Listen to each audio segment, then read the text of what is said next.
या पुढल्या बातमीकडे घाटकोपर दुर्घटना घडल्यानंतर काही नेत्यांनी चमकोगिरी केल्याचा आरोप होऊ लागलाय। शिवसेना उद्धव बाळासाहेब ठाकरे पक्षाचे नेते संजय दिना पाटील यांनी किरीट सोमय्यांना चमकोगिरीपासून रोखल्याचा एक व्हिडिओ देखील समोर आलाय।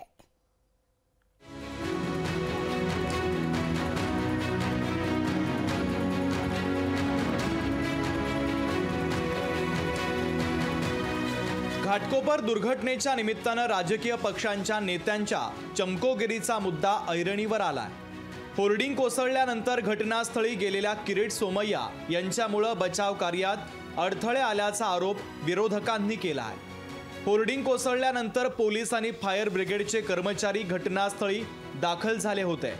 याच वेळी बचाव कार्याला सुरुवात झाली असताना तिथं किरीट सोमय्या आले। त्यांना माहिती देण्यात अधिकारी व्यस्त झाल्यानं बचाव कार्याला विलंब झाल्याचा आरोप संजय दिना पाटील यांनी केला आहे। माझा आणि जे पब्लिकचा रोष होता त्यांनी व्यक्त केला का बाबा ह्या लोकांना बाहेर काढा, ज्यांचं काम आहे, जे काम करतात आहे। दुसरे काम होते ना, मनसेचे कार्यकर्ते काम करत होते, ते किरीटबाईंबरोबर भांडले का बाबा आम्ही काम करतो याच्यात ते अडथळा करतात आहे। क्रेन आली, त्यांचे लोक घेऊन उभे आहेत, त्यांना आतमध्ये येऊन देत नाही, म्हणजे ते अडथळे निर्माण करत होते, त्याच्यामुळे तो रोष होता।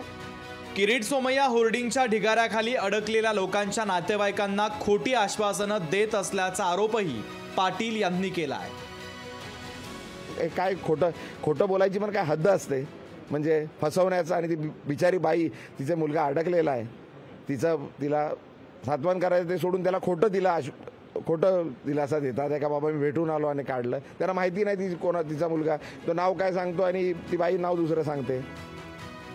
संजय दिना पाटील आणि त्यांच्या कार्यकर्त्यांनी आरडाओरड केल्यानं किरीट सोमय्यांनी तिथून काढता पाय घेतला।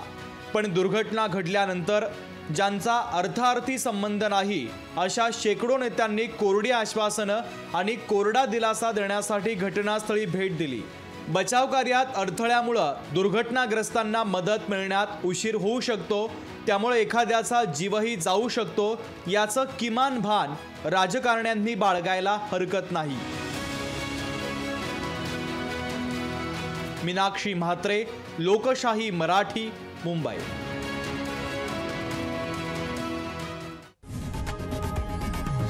लोकशाही मराठी ऐका, पहा, जागरूक रहा।